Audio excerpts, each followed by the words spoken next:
Vamos lá. Então, agora nós deixamos aqui para falar sobre o diagrama V, né? Muito bom. Espero que esteja aparecendo bem aí para vocês, tá joia? Então, vamos lá. Eu já me apresentei, né? Sou do livro Campos Cariacica. Vamos usar esse diagrama V, tá? O diagrama V foi desenvolvido por um cara chamado David Gawin, né? E a ideia do diagrama V, como o Gawin coloca, era para desempacotar o conhecimento. O que significa isso, né? Muitas vezes a gente faz a leitura de um determinado texto, de um artigo científico, principalmente um artigo científico, e não consegue desmembrar os principais elementos que constituem aquele diagrama. Quer dizer, qual é a teoria que está por trás daquele diagrama? Não, perdão, daquele artigo, né? Qual é a teoria que está por trás daquele artigo, que dá sustentação àquele estudo que está ali no artigo? Quais são os principais conceitos que são abordados? Quais os objetivos daquele artigo? O que foi realizado, né? A parte metodológica para responder, para atingir os objetivos ou para responder a questão de pesquisa elaborada para aquele artigo. Como que foram, quais são os dados, como foram realizados os tratamentos de dados, quais as asserções de conhecimento, de valor, né? Quais são as conclusões daquele trabalho. Então muitas vezes a gente lê e não consegue mapear esses elementos que são elementos importantes na hora de ler um artigo científico. Gawin então propõe a construção desse instrumento que nós chamamos de V de Gawin. Gawin justamente é o nome da pessoa que construiu, ok? Uma das primeiras versões desse diagrama ele apresenta em 81, isso é da década de 80, ok? E é um instrumento para análise da produção do conhecimento, como eu coloquei. Tá?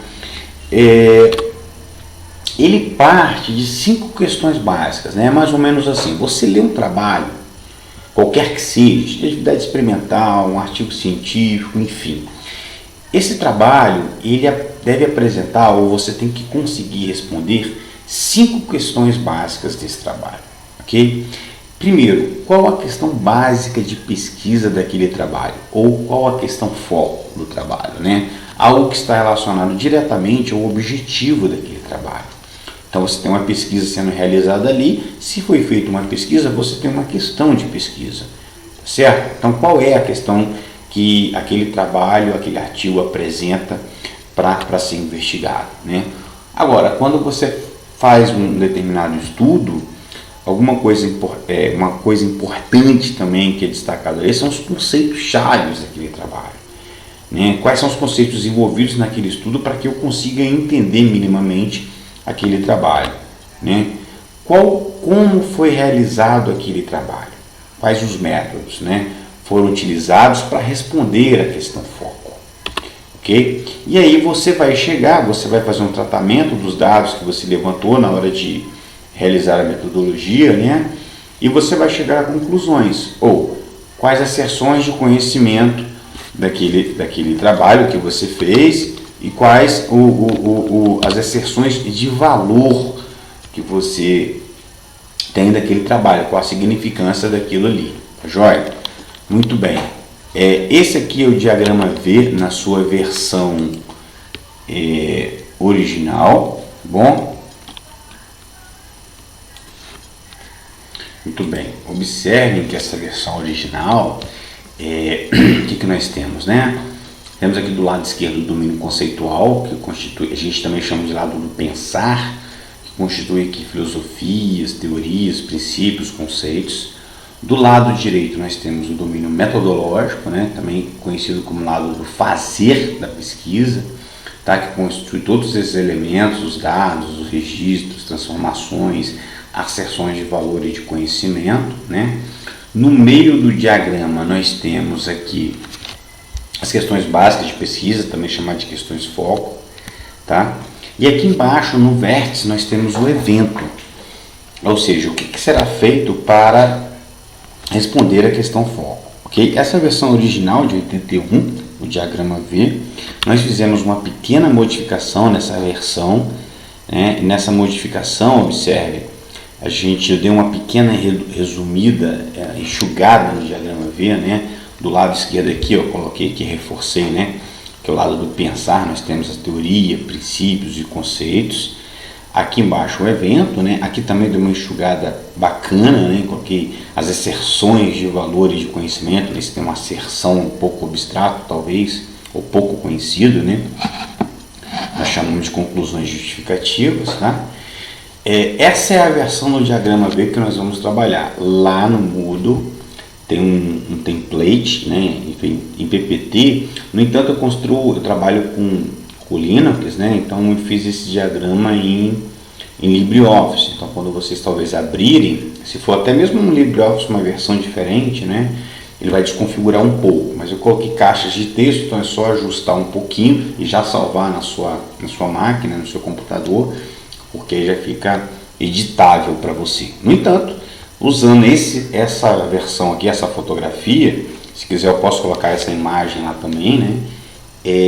Você pode usar no programa que você achar melhor, talvez no Inkscape, talvez no CorelDRAW, no programa que você souber trabalhar e achar melhor, desde que tenha essa característica que apresentem essas características aí, ok? E aí eu trouxe 4 exemplos de diagrama V que foram utilizados em atividades experimentais de física, na leitura de um determinado poema, tá? E uma atividade experimental de química também. Então são 4 exemplos para que vocês tenham aí, se apoiem, consigam construir o diagrama.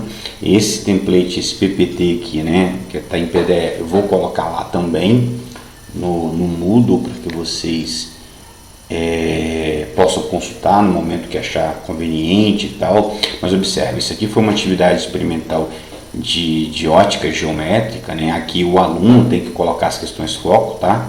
Que estão escritas questões básicas de pesquisa, os conceitos básicos que são importantes para entender, as leis estudadas, né? Lei de reflexão, lei da refração, o evento, o que foi feito para procurar responder essas questões básicas, quais foram os registros, foram anotados medidas, valores de ângulo de reflexão para cada ângulo de incidência, um valor beta escolhido, e aí o que foram medidos, o que foi feito, né, as transformações desses registros e as conclusões. Bom, aqui tem uma coisa interessante, foi feito um diagrama V para um poema, né? A coisa interessante aqui, interessante primeiro porque já é um evento diferente, sai um pouquinho das ciências naturais, né?